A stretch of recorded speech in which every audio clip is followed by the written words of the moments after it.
Amados hermanos, entonces vamos a iniciar nuestro estudio del libro de Hechos de los Apóstoles. ¿Ya? Damos gracias al Señor que nos permite reunirnos, venir acá a la iglesia, compartir los alimentos, compartir un momento de estudio bíblico para el crecimiento de nuestras vidas, para luego adorar todos juntos. Así que este es un día especial, se lo dedicamos al Señor con devoción, como Él se lo merece.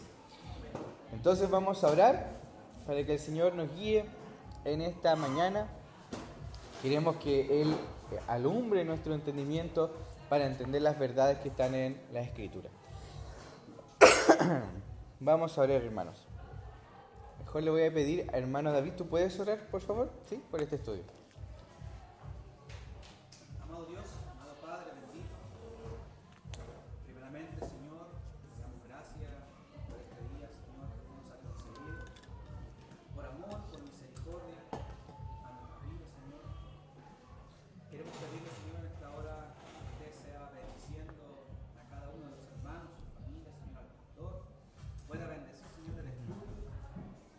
Para poder, Señor, nosotros cada día crecer, madurar, Señor, espiritual, para conocerle aún más, para entenderle, Señor, su carácter, Señor, sus atributos, sus excelencias, Señor amado.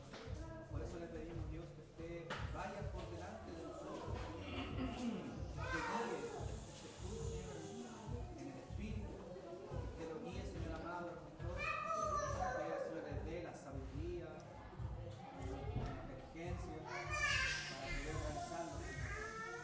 Bendíganos, Señor, en este día para usted poder adorarle, glorificar su nombre, Señor, en su día y poder bendecir, Señor amado, Señor.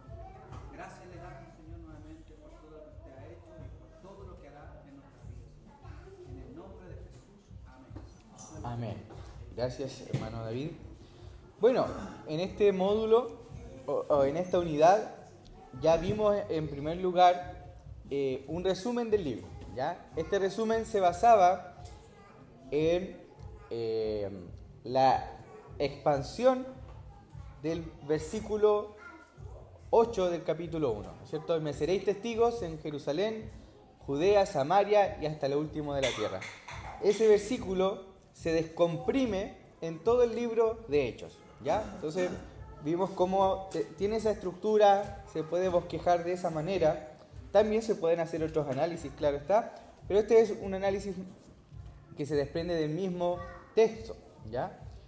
Luego vimos el trasfondo teológico del libro, del autor también, de dónde él saca sus perspectivas teológicas, cómo es que este libro, Hechos de los Apóstoles, entra en perfecta armonía con el resto de la revelación especial de Dios, el resto de la Escritura. Entonces eso fue muy provechoso también ver cómo está la unidad o cómo se relaciona este libro con el Antiguo Testamento, cómo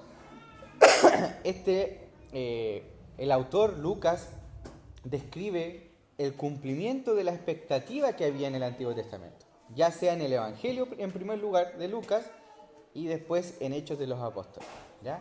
Y también vimos cómo se relacionaba esto. Ahora, si ustedes se dan cuenta, hemos ido de lo más general a lo más específico. O sea, hemos ido hablando de temas mucho más de manera más general, ¿ya? Y cada vez los vamos a ir profundizando, ¿ya? Por ejemplo, hoy día vamos a analizar 3 temas principales, ¿ya? Que se narran o que se desarrollan en el libro de Hechos, ¿ya? El Espíritu Santo, ¿ya?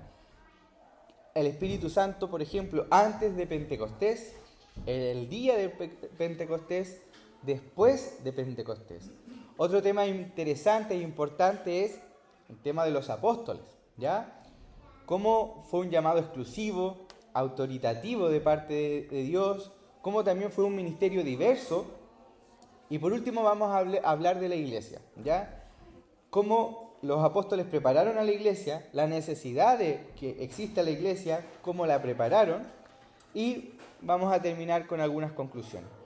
Estos temas, hermanos, tampoco van a ser vistos con toda la profundidad. Hay un tema, sí, que vamos a ver más adelante con mucha profundidad, que es este tema del Pentecostés, ¿ya? Y qué implicancia tiene para el reino de Dios, ¿ya? Hoy día podríamos decir que las clases anteriores fueron elementos básicos de varios temas, de hechos. Ahora podrían ser elementos intermedios en nuestro estudio, ¿ya? Para ir de a poquito.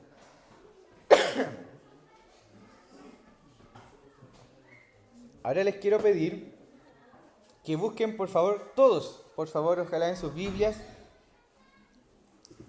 Hechos, capítulo 1, del 3 al 8.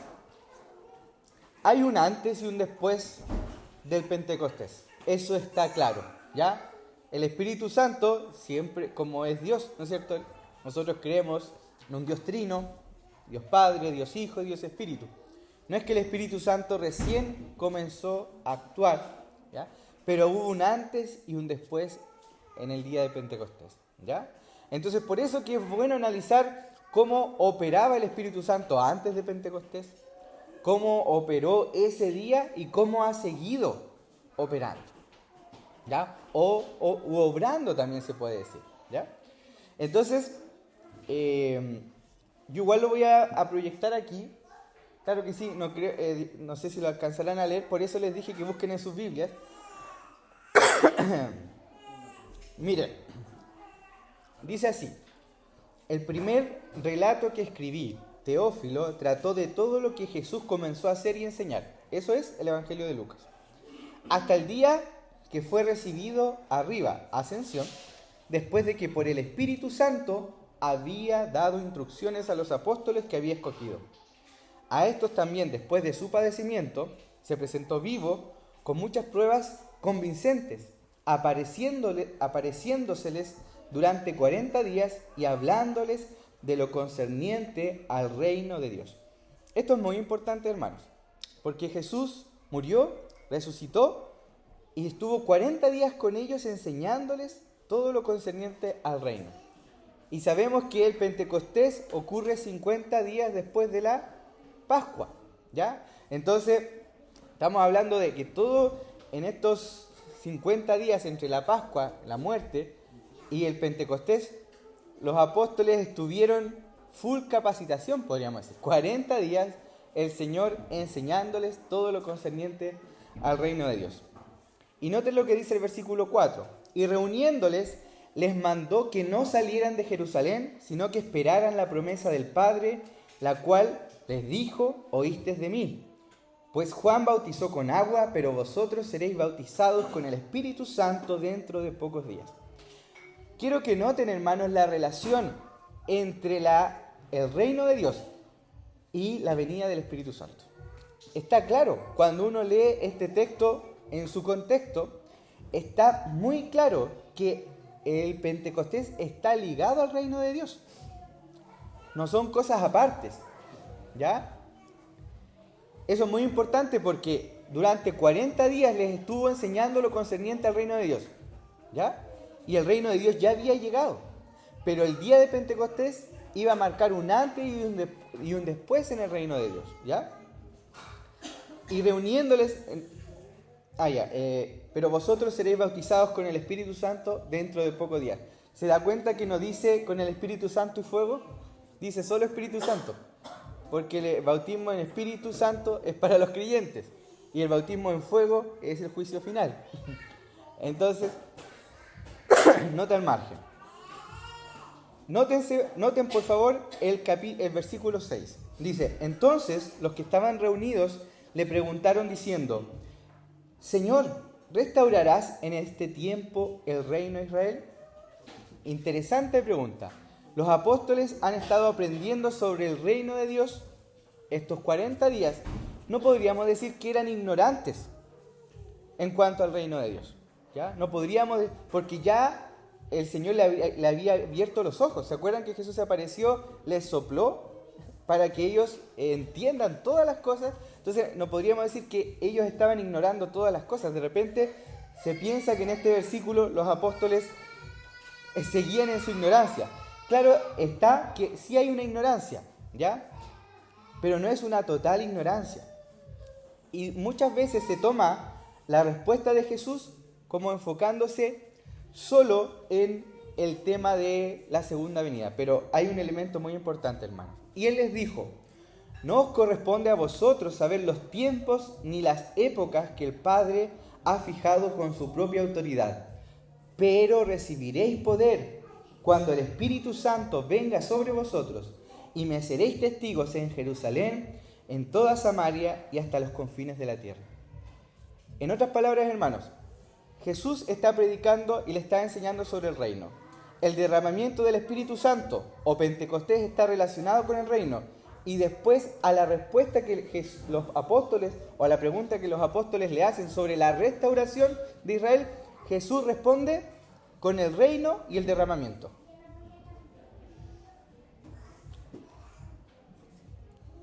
Entonces, el Mesías prometido, hermanos, iba a restaurar el reino.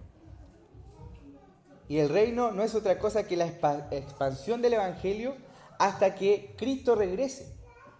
En otras palabras, por favor, hermano Luis, tú puedes leer Isaías 44 del 3 al 4. Quiero que noten la estrecha relación que hay entre esta profecía de la restauración de Israel y la promesa que hace Jesús sobre me seréis testigos y sobre el Pentecostés. Isaías 44 del 3 al 4, por favor. Bien fuerte, claro. Porque yo derramaré aguas sobre el sequedal y ríos sobre la tierra árida. Mi espíritu derramaré sobre tu generación y mi bendición sobre tus renuevos. Y brotarán entre hierbas como sauces junto a las riberas de las aguas. Este dirá: yo soy de Jehová. El otro se llamará del nombre de Jacob.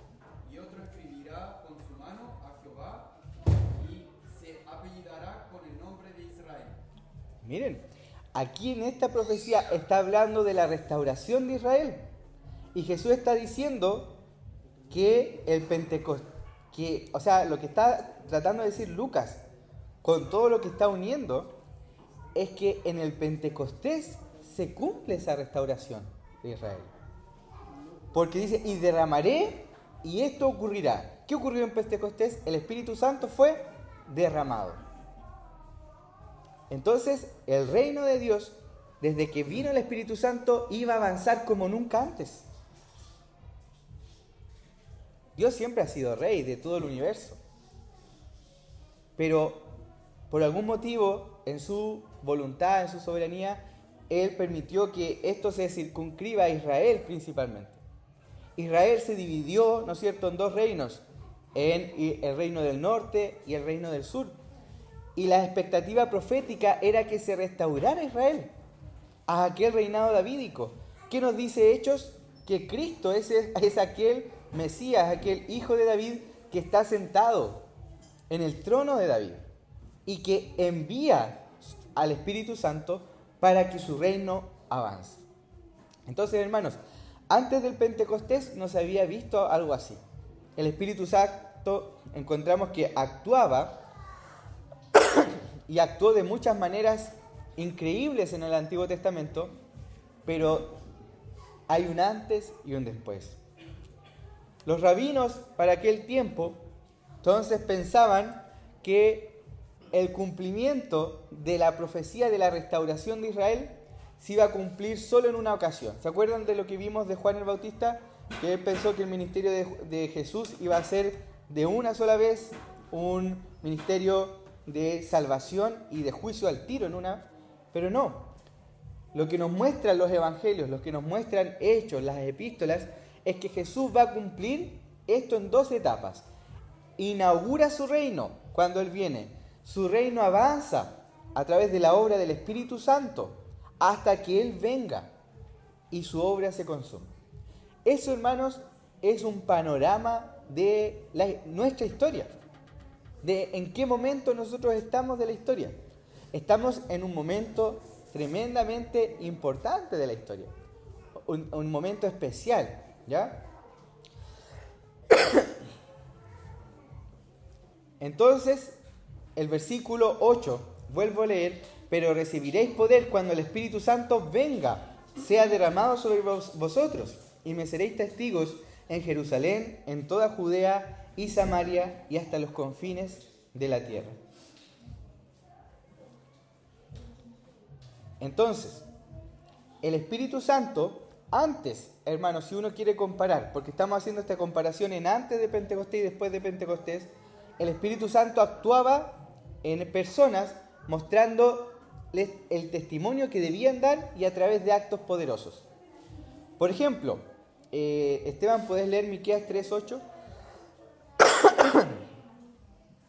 Muchas veces en el Antiguo Testamento dice el Espíritu de Jehová dice, ¿ya? O Dios dice, ¿ya? Eso es interpretado que el Espíritu Santo, ¿no es cierto?, interpreta o guía a los profetas. Entonces, a lo que quiero llegar con esto, hermanos, es que en el Antiguo Testamento el Espíritu Santo obraba a través de profecías y a través de poder, o a través de testificar y a través de cosas o actos poderosos. Y eso es lo que pasa también en el Pentecostés, pero a niveles estratosféricos. ¿Ya? No está circunscrito a un par de situaciones particulares. No. Antes podríamos decir que goteó el Espíritu Santo. Con todo el respeto. ¿Ya? Pero ahora fue derramado. Fue derramado. Miqueas 3:8. Yo, en cambio, estoy lleno de poder del Espíritu del Señor y de juicio y de valor, para dar a conocer a Jacob su rebelión y a Israel su pecado. En el Antiguo Testamento encontramos que un remanente incluso de los profetas, fueron llenos del Espíritu Santo para testificar y hacer actos poderosos. ¿Qué pasó en el Pentecostés? Fueron llenos del Espíritu Santo y ¿qué hicieron de inmediato? Testificaron.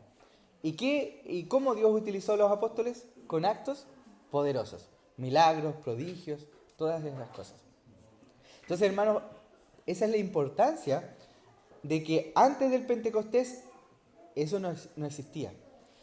Y uno se podrá preguntar, pero claro, hoy día uno no ve prodigios, no ve milagros, sanidades como aquel tiempo. Pero el mayor milagro, hermanos, es la conversión de un alma. Que un muerto salga, que una persona que no cree en Dios, que está muerto en sus delitos y pecados, sea resucitada. Eso no quiere decir que no puedan existir sanidades, milagros en este tiempo. El Señor es soberano, en su providencia puede actuar, pero hay que reconocer que en ese momento de la historia hubo algo que fue sorprendente y que no se ha vuelto a repetir porque tenía un momento particular, tenía una importancia particular en la historia de la iglesia. No hacía el testimonio que se ha mantenido desde aquel momento. Por eso que yo les he comentado otras veces que la llenura del Espíritu Santo se manifiesta en vidas santas, vidas piadosas que buscan a Dios, pero también en vidas que testifican de Dios. El Espíritu Santo llena y nosotros, como rebosamos, testificamos. Nuestro vaso está lleno, nuestra copa está rebosando y por ende sale del vaso, ¿ya? Eso podría decirse que es una metáfora. Entonces, el día del Pentecostés, hermanos, era una fecha que se celebraba años tras año en Israel, ¿ya? Así como la Pascua. ¿Se acuerdan cuando vimos hace poquito tiempo atrás, cuando Jesús instituye la cena, lo que significaba la Pascua? La Pascua estaba muy ligada al Pentecostés. La Pascua ocurría un día y el Pentecostés 50 días después. ¿Ya? Era una celebración conectada. No vamos a alcanzar a leer Éxodo 13 ni Levítico 23. Usted léalo en sus casas. Ahí puede ver la relación estrecha. En otras palabras, en la Pascua se celebraba la liberación de Israel, la redención, la salvación que habían tenido, ¿no es cierto?, de la esclavitud. Y en el Pentecostés se celebraban las primicias, la primera cosecha, la primera bendición. ¿Y qué fue Pentecostés sino eso, hermanos? La primera cosecha de almas, la primicia, porque se acuerdan, eran 120 que estaban, Pedro predicó y se convirtieron, ¿cuántos? Miles. Y después en otra predicación, miles. Entonces se dan cuenta cómo hay un antes y un después. Gerson, tú puedes leer Jeremías 31 del 31 al 33, Francisco 1 de Corintios 5, 7 y Marce Romanos 8, 23. Entonces, hermanos, todas estas celebraciones que los israelitas judíos hicieron por siglos eran una sombra de algo que se iba a cumplir. Los israelitas, los judíos celebraban la Pascua, hubieron momentos que no la celebraron, la celebraban, también celebraban el Pentecostés. Ahora, cuando vino la consumación del tiempo, ¿no es cierto? Cuando viene Cristo, Cristo es la Pascua. Y cuando viene el Espíritu Santo, es la conexión, ¿no es cierto?, con el Pentecostés. O sea, estas celebraciones eran una sombra de algo que se iba a cumplir más adelante y que ya se cumplió. Es por eso que yo he dicho en otras oportunidades que el Pentecostés es algo que ocurrió una vez. Así como no podemos pedir otra muerte de Cristo y otra resurrección porque Él murió una vez, Pentecostés también es una vez. Distinto es llenura del Espíritu, distinto es pedir la llenura del Espíritu, distinto es pedir que el Señor avive nuestra iglesia, excelente. Pero el Pentecostés tiene un cumplimiento especial y por eso Lucas se molesta o se preocupa en escribirlo.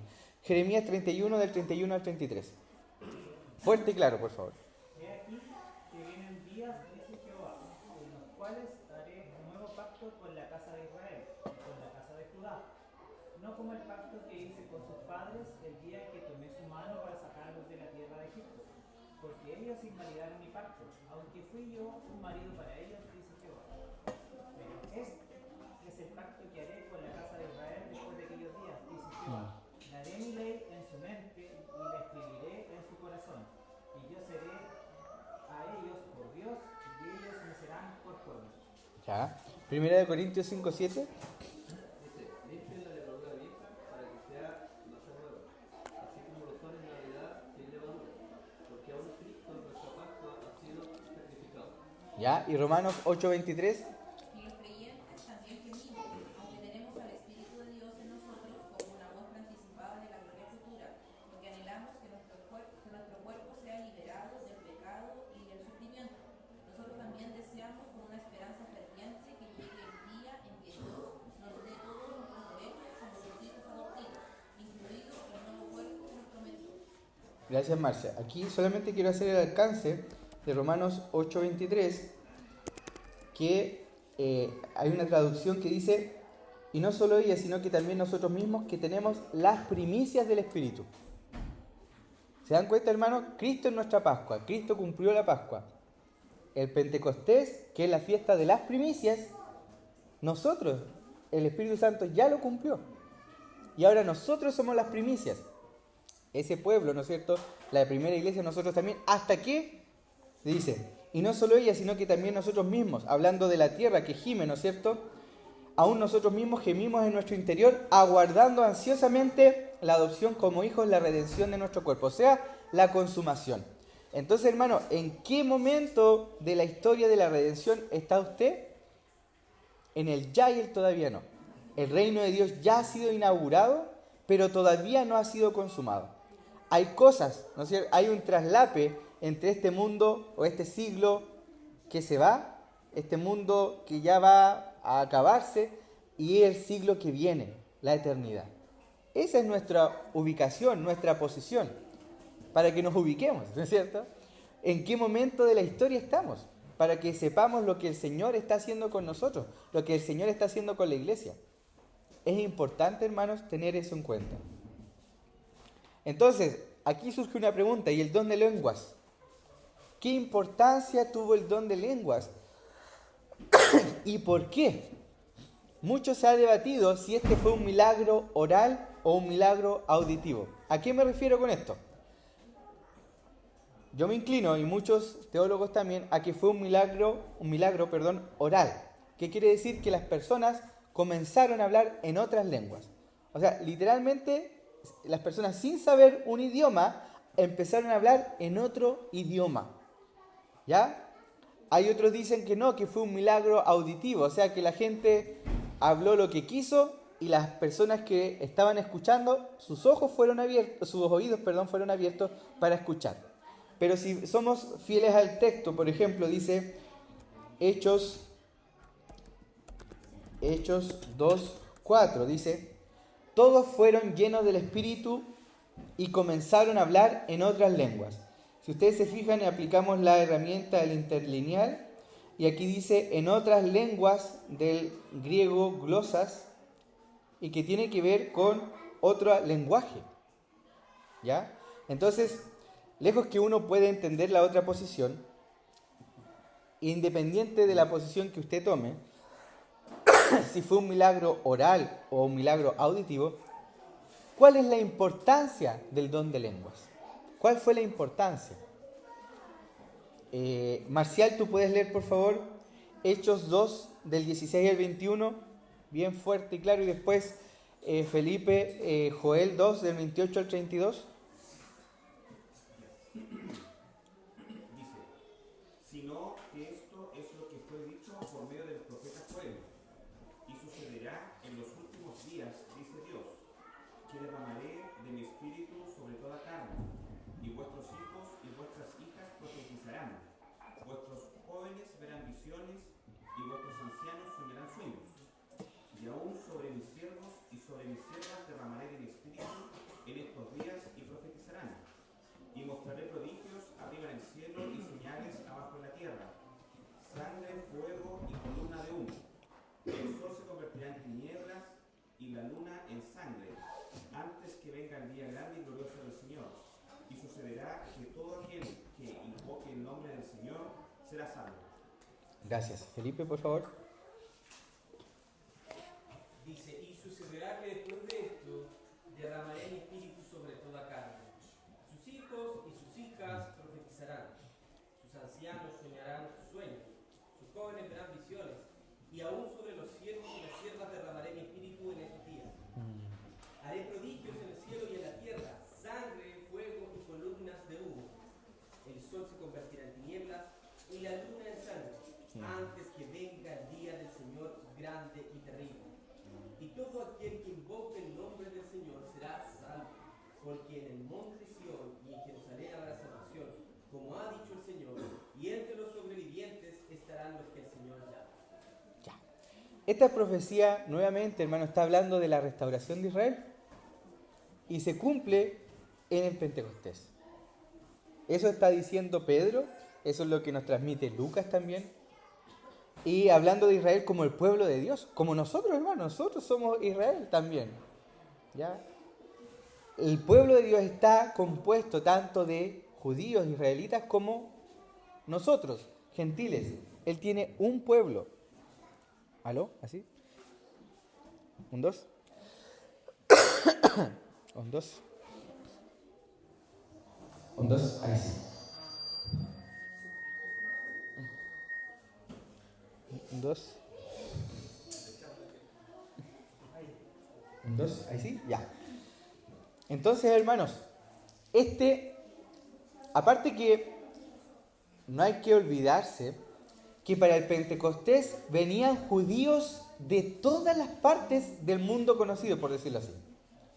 Hermanos, si usted puede hacer, por ejemplo, lo vamos a ver más adelante, en el mismo relato de Hechos se narra de todas las partes que venían israelitas, judíos al Pentecostés. Así como de Jerusalén se llenaba en esa época por la Pascua, también esperaban el Pentecostés.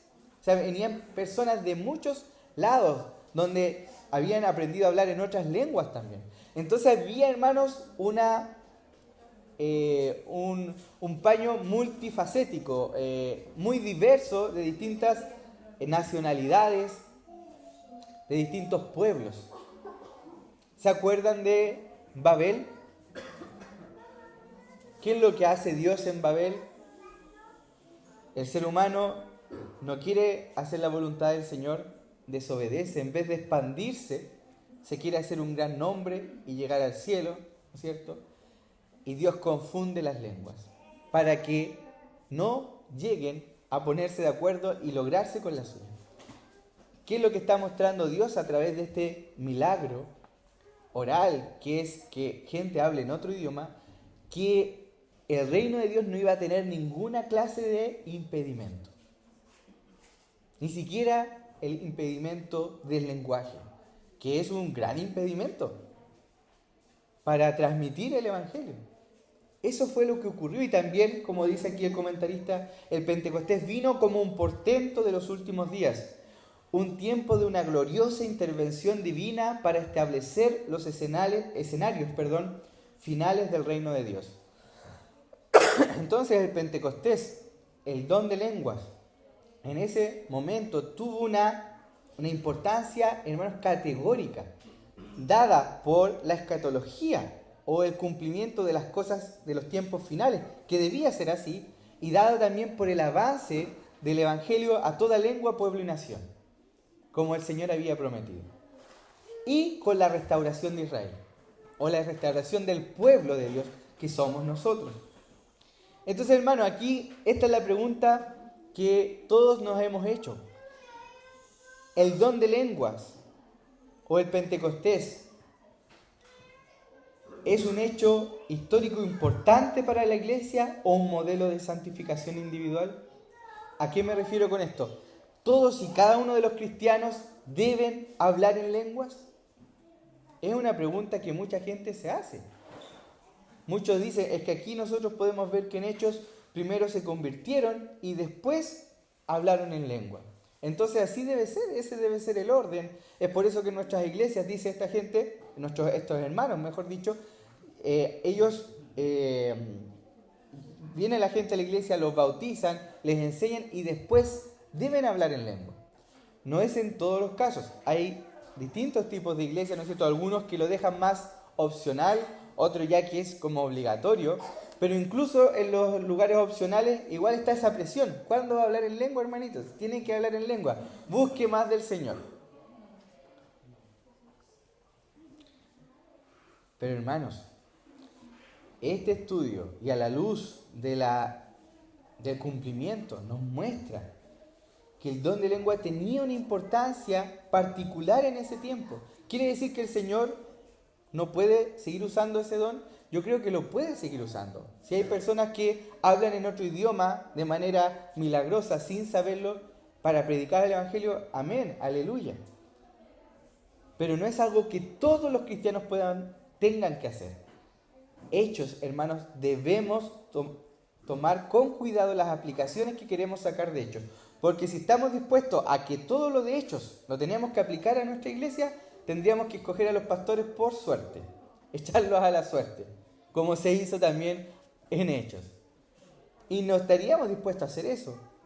Ya no existen más apóstoles, los apóstoles fueron de un periodo en específico. Entonces, hermanos, si usted no habla en lengua, no esté con esa mochila, no esté con esa carga, que ¿por qué no hablo en lengua? ¿Por qué yo no experimento eso?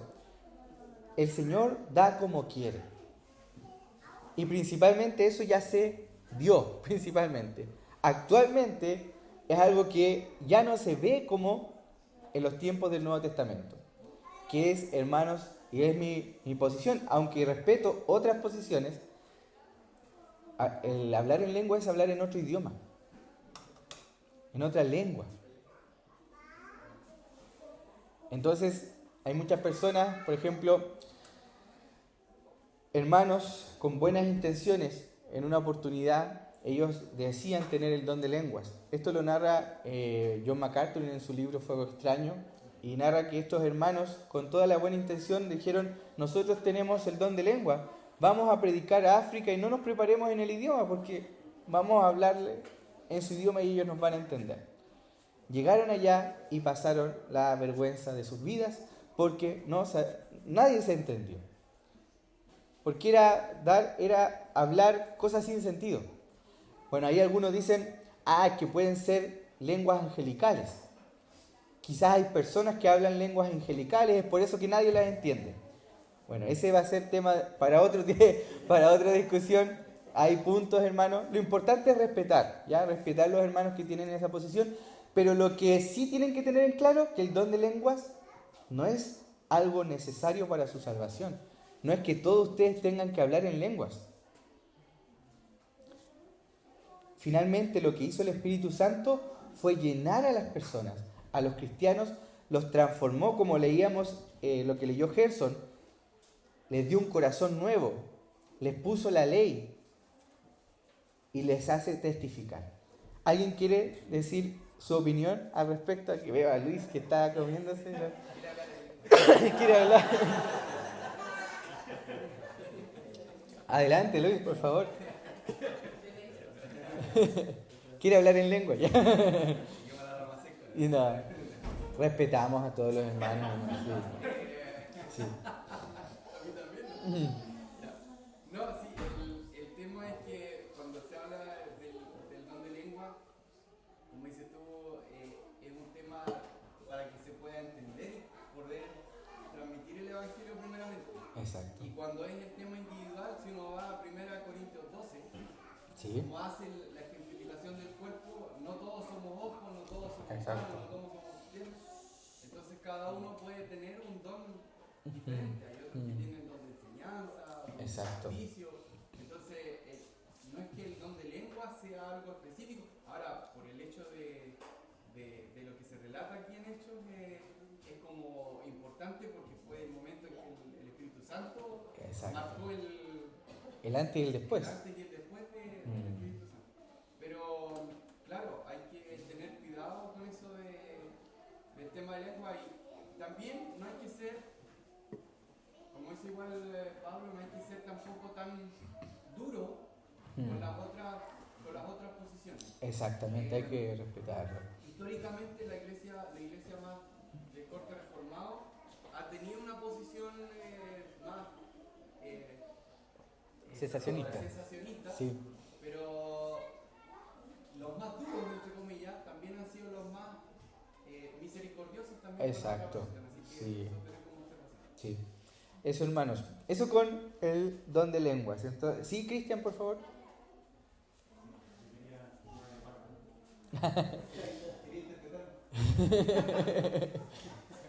Mira, yo pensé que una lectura también que se puede hacer de la dispersión de lenguas que viene por ustedes, entendiendo que lo que se hablaron fueron lenguas humanas y no angélicas, porque igual Sí. está sobre la postura, pero si uno entiende que fueron lenguas humanas, un mensaje que uno puede tomar de ahí es que la monopolización, que no hay espacio para la monopolización del lenguaje, ¿cierto? Para la monopolización del discurso. Buen punto. Porque uno de lo que ve en la historia es que cuando el Imperio Romano adopta el cristianismo, lo que hace coetáneamente es secuestrar la evangelización, el discurso cristiano a través del latín. Entonces, si tú no usas el latín, de hecho, el latín, la liturgia era en latín, los sacramentos se dictaban en latín, todo era latín. Entonces, si tú no conocías el latín, no podías tener acceso al mensaje.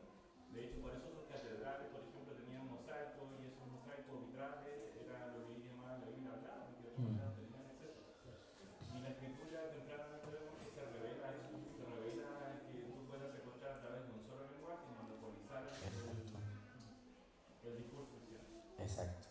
Entonces, es interesante, es quizá es menos teológico, pero es interesante ver todo desde el punto de vista del poder. Sí, muy buena observación. El Señor por algo sigue permitiendo que nosotros tengamos diversidad de lenguas. Y finalmente, ¿qué es lo que se ve en Apocalipsis? Vi un pueblo de toda lengua, pueblo y nación. Unidad en la diversidad. Exacto. Universo, sí. Ahora, hermanos, entonces el día del Pentecostés fue especial, hermanos. ¿No ha ocurrido algo nuevamente como el Pentecostés? Fue especial. Es una fecha importante. Por ejemplo, el apóstol Pedro empieza a predicar, se convierten muchas personas. La sombra de Pedro sanaba a los enfermos. Y los apóstoles en general. Hubo un crecimiento tanto interno como externo en sus vidas. Muchos apóstoles estaban dubitativos, ¿no es cierto? Amedrentados, temerosos. Pero viene el Espíritu Santo, los llena de poder y salen a evangelizar, a testificar a toda lengua, pueblo y nación. Esa operación del Espíritu Santo sigue hoy día vigente, que nos llena y nos comisiona para predicar. Eso sigue vigente. Y eso se muestra que sigue vigente en las epístolas. Uno, ¿cómo puede comprobar, hermanos, qué cosas de los primeros días de la iglesia se mantuvieron vigentes en la iglesia tardía? Tenemos una iglesia temprana, lo que estamos viendo ahora, Pentecostés, y una iglesia tardía, por ejemplo, las epístolas de Pablo a Timoteo.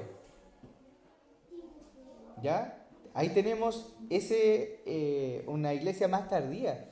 Vemos que, ¿qué le pide Pablo a Timoteo? ¿Que nombre apóstoles? No, porque ya los apóstoles ya eran un tiempo particular. Ahora le pide que nombre ancianos, pastores, diáconos. ¿Se da cuenta que hay un cambio, hay un desarrollo en la iglesia? Y tampoco le dice que lo hagan al azar, porque eso fue algo particular. Entonces hay un desarrollo, hay un crecimiento interno, hay un crecimiento externo. Después del Pentecostés, hermanos, el Espíritu Santo volvió a derramarse de acuerdo a la predicción de Jesús, y me seréis testigos en Jerusalén, Judea, Samaria y hasta el último de la tierra. El Espíritu Santo se derramó en Samaria, se derramó en Cesarea y en Éfeso, pero nunca igual al Pentecostés. Pentecostés fue un momento especial. Recuerden la profecía que leyó Felipe. Iba a ser en Jerusalén. ¿Y dónde fue? En Jerusalén. Entonces, aunque el pueblo de Samaria y la primera iglesia de Samaria, igual el Espíritu Santo se derramó sobre ella, no fue igual a Pentecostés, pero igual fue un hito importante para el avance del reino en Samaria. Lo mismo para Cesarea y lo mismo para Éfeso. Y si se dan cuenta, aquí ocurre un cambio. Porque en el Pentecostés los cristianos ya eran cristianos y después vino el derramamiento del Espíritu Santo. Pero en todos estos casos ocurre al mismo tiempo. Ellos creen y viene el Espíritu Santo.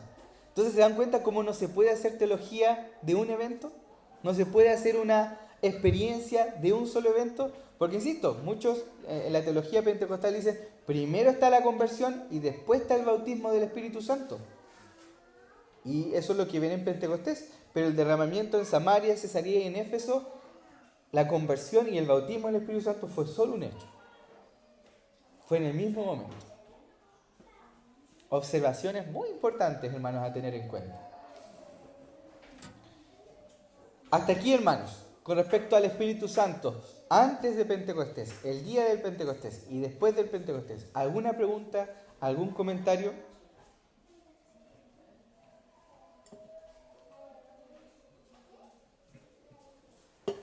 Sigamos. Con respecto a los apóstoles, yo creo que esto ya es más sabido, hermanos. El ministerio apostólico hoy fue exclusivo. Entonces usted se preguntará, ¿qué pasa con las iglesias que hoy día tienen apóstoles? Yo tengo dos respuestas, o dos opciones. A algunos les doy el beneficio de la duda. Y pienso que erróneamente usan el título, aunque no se creen, y que no se creen los apóstoles del Nuevo Testamento. Hay personas que, no sé, pues así como Iglesias utiliza el obispo para referirse al pastor, ya apóstol, como tiene varias iglesias, utiliza el título, pero él está consciente que no es un apóstol como del Nuevo Testamento, que no puede traer nuevas revelaciones. Ahí yo he conocido gente así que es un pastor, pero se le dice apóstol por la cantidad de iglesias que tiene. Yo puedo respetar eso, aunque no estoy de acuerdo.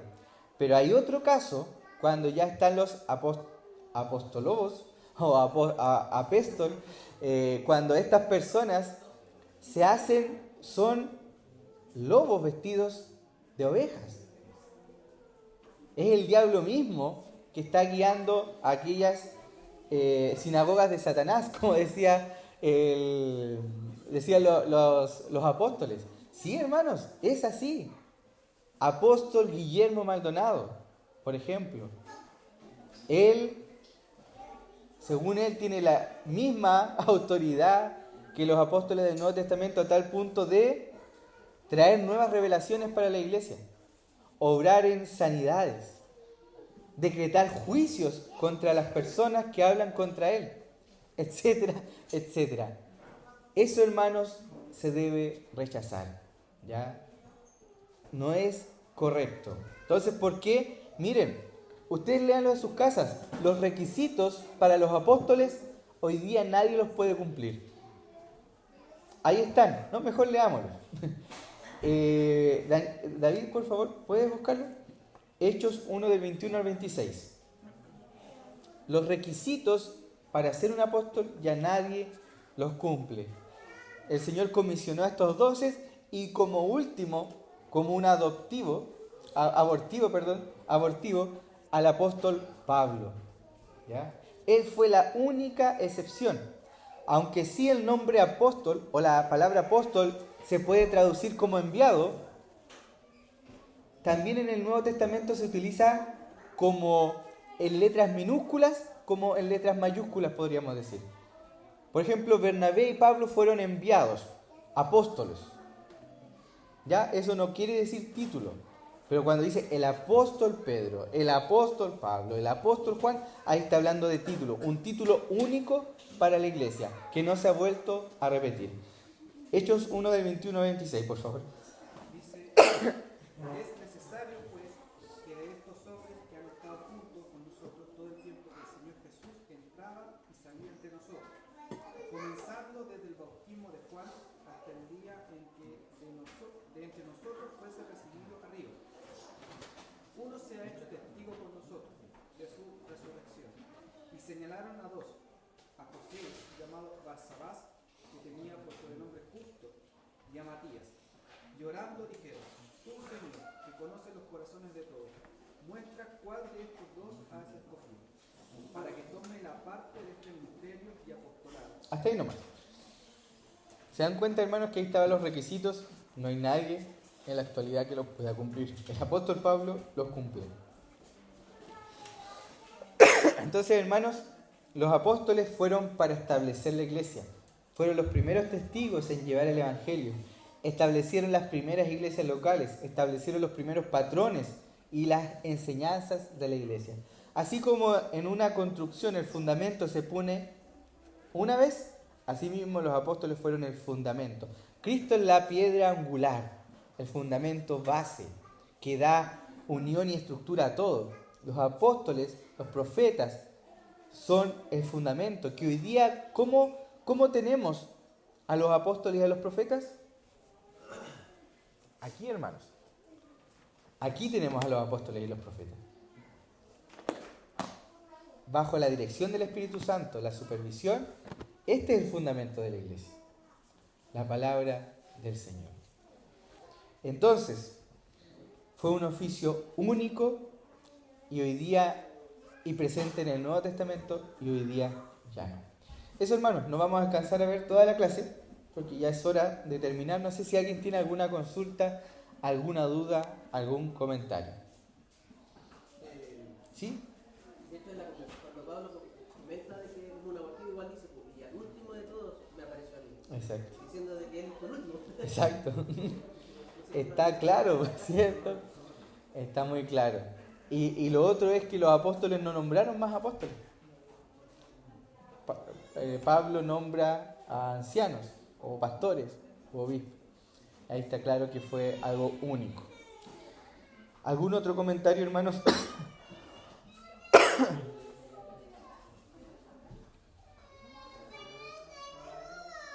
¿No? Ya. Oremos. Esteban, ¿puedes orar, por favor? Gracias, Señor, por este tiempo de estudiar tu palabra y aprender sobre lo que tú nos enseñas, Señor, respecto a cómo se creó la iglesia, Señor, primitiva y cómo debemos basarnos también para poder servirte, poder organizarnos, Señor. Queremos ser bíblicos, Señor, con nuestra organización, con nuestro entendimiento como iglesia. Ayúdanos, Señor, a someternos a tu palabra, a aplicarla debidamente y también, Señor, santificarnos, llenarnos de ti, Señor, y para que podamos cumplir debidamente tu obra. Lo pedimos en el nombre de Jesús. Amén. Amén, hermanos. Que el Señor les bendiga.